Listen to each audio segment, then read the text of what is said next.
Are you also sick of clicking on easy mount guide videos and seeing the Twilight Drake or the Nighthall gone? Yeah, I imagined you would be. Which is why in this video I focused on showing you 10 easy mounts to get that are still in the lower percentages of owned, so there should be at least one mount that you don't already have in this list. Starting with number 1 is the Shimmermist Runner. To get this mount you have to make your way to Ardenweald, specifically to the part in the west called Mistvale Tangle. If you played back in Shadowlands you will probably recognize this place, as it's the same place with the maze in the Mists of Tierna's Scythe dungeon. The mount we're talking about will be waiting for you at the end of the maze, and if you try to run straight to the end, it will despawn. In order for that to not happen, you have to make your way through the maze correctly. You do that by following these blue lanterns spread across the maze, either hanging around or sometimes laying on the floor. One of the lanterns may be hard to see since it's hidden behind the mob, so be careful. After going through, I think 2 or so gates, you will now see a pink or red glowing lanterns. Don't go through them and keep following the blue lanterns until you make it to the end. When you're out of the maze, you will see the mount and a rare waiting for you. Kill the rare and click the mount and there you have it. Staying in Ardenweald, I'm gonna show you how to get the Wildseed Cradle. Make your way over to the Garden of Night, which is actually very close to the maze we were just in. You need to find 5 different items spread across the garden and hand them in at Winklestar in Tierna Wald. First item you need is the Gardener's Basket, which is at the edge of the fountain, right here. The second item is the Gardener's Hammer, laying inside the cart under the bridge. On the tree platform in the middle of the garden you will find the Diary of the Night, which is the third item we need.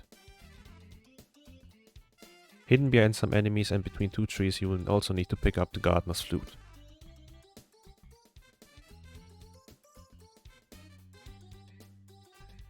And the last item is hidden under the cart in the south.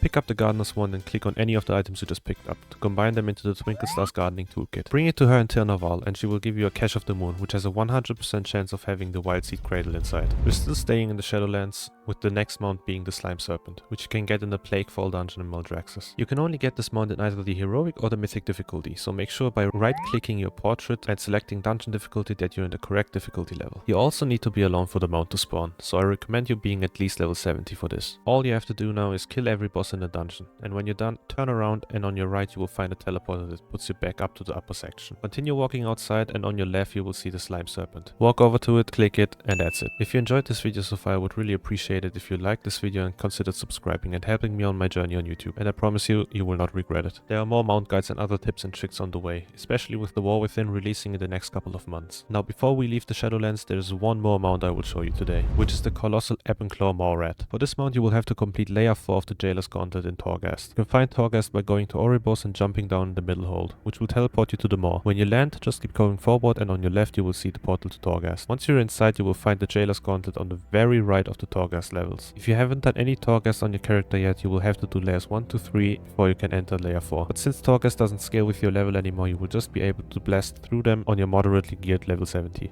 Once you've completed layer 4, you will get an achievement and a mount. Next up are the Raptors from the Isle of Giants in Mist of Pandaria. You can get there by taking the portal from a capital to the Jade Forest and flying north until you reach the island. Just beware that you cannot fly once you get there and you will be thrown off your mount the moment you enter, so don't fly too high up. 3 of them you get by killing the dinosaurs on the island and looting them for a chance of getting a primal egg. The egg hatches in 3 real life days, so you don't have to be online for it to hatch. After 3 days you have a 100% chance of getting either the black Primal Raptor, green Primal Raptor or red Primal Raptor. I would recommend farming more than 3 eggs since you can actually get duplicates, which can be very annoying. The last mount you can get from here is the Bone White Primal Raptor, which is a little more grindy or expensive. On the island there is a little cave on the left side with a troll inside. You will have some quests for you that all require to farm these weird bones. You get these bones by killing the dinosaurs around the isle, and if you want the mount you will have to do the A Mountain of Giant Dinosaur Bones quest, which requires you to farm 9,999 great dinosaur bones. Now you can either grind the mobs for a few hours and get it done, or you can go to the auction house and buy them since they are not soulbound. If I were to buy 9,999 bones on my server, it would cost me around 11,000 gold. So it's not that expensive, but if you don't want to spend hours killing dinosaurs, that's a good option. Coming in at number 6 is the Bleakhoof Ruinstrider. This mount was added in the Argus patch back in Legion and many people don't even know this mount existed, me included. But it's very easy to get and it's tied to an achievement. The achievement is called And Chew Mana Buns, which requires you to kill 2,000 demons in Argus. Now you may think that 2000 is a whole lot of demons to kill and that it will take you ages to complete it, but actually no. While recording this video I killed all 2k demons in about 45 to 60 minutes, mindlessly spamming Sunfire on my druid. There is a hyperspawn Krokun in Darkfall Ridge, right below the spaceship. Make your way to the NPCs trying to defend the area and you will see 2 portals spawning endless amounts of demons. If you are level 70, these mobs will be one-shot by anything, and if you're playing a class like druid, you will just have to press the same flame button for an hour straight to eventually get this mount. Once you're done, check your mail for the mount. If after all that you still want to suffer, you can continue killing demons for the Demon Slayer achievement, which you can get by killing 5000 demons. The next 2 mounts we're looking at are from the Zaralek caverns on the Dragon Isles. You get these by buying them from a vendor in Loam for either 100 coveted baubles for the Subterranean Magmammoth or 400 baubles for the Igneous Shalewing. You can get these from the vendor next to the one that's selling the mounts. He will give you 1 bauble for each unearthed fragrant coin you give him. You get these coins by completing activities spread around the cavern. These include world quests, world bosses, rares, these events marked with golden horns, but the most coins you can get are with the Researchers Under Fire event. This event occurs every hour and you can do this event once a week on each character. Completing the event grants you a total of 60 coins, which you trade in for 60 baubles at the vendor. As you may have noticed by now, even though the coins are not account bound, the baubles on the other hand are. So the quickest way to get 500 baubles is to complete the Researchers Under Fire event on 9 different characters and trade the coins in for baubles and set them to your main. So depending on how many alt characters you have, this will be either very fast or very slow, but still very easy to get. The next mount we're gonna look at is the Aerial Unit R21X. This mount has a 20% drop for each member you have in your group. So if you're going in with 4 other friends, the mount will have a 100% chance to drop for 1 of you guys. You get this mount by completing the hard mode of the Mega Dungeon Operation Mechagon, which is located in Mechagon. You can find the island on the very left side of Kultiras. As an alliance, you can just take the portal from Stormwind to Borealis and fly over to the island. As Horde, you will have to take the portal to Sultasa and complete a few quests on your ship to be able to venture over to Kultiras. In order for you to be able to get this mount, you will have to complete the dungeon on Mythic difficulty in a specific kind of way. So make sure, again, on your portrait, to check your difficulty level.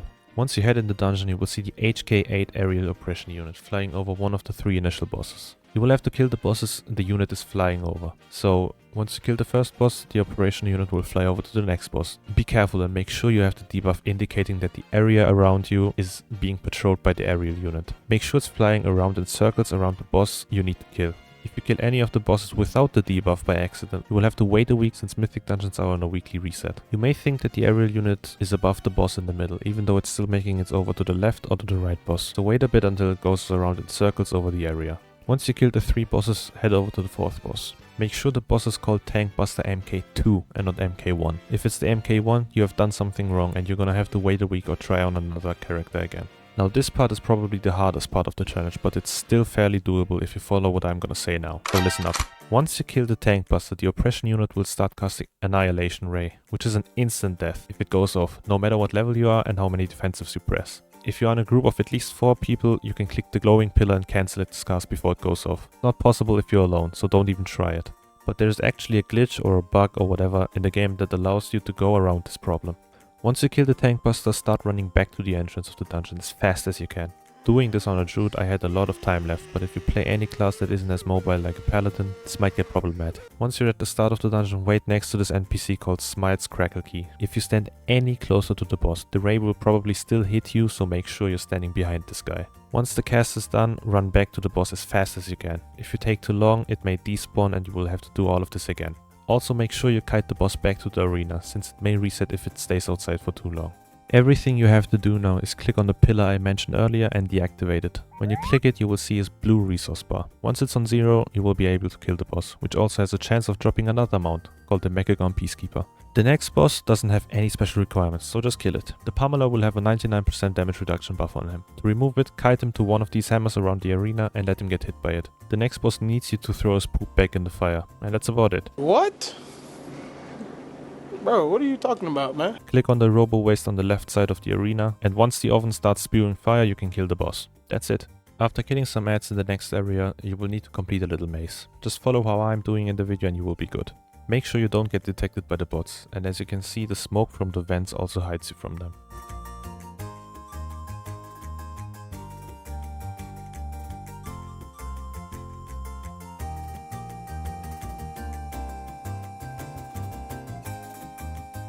Once you're through, kill the boss and continue to the last boss.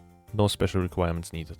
Now, if you did everything right up until now, you will see a red button in front of the boss. All you have to do now is press the button and kill the 2 bosses as fast as you can. And if you're lucky, you will be the proud owner of the aerial unit R21X. There's so many more easy mounts or cool druid forms to get, and other Easter eggs hidden in plain sight. And if you don't want to miss any of my videos on how to get them, and my videos on how I reveal these Easter eggs, don't forget to like and subscribe. Let me know if I forgot a mod you think is very easy to farm and I will include it in the next videos. See you next time!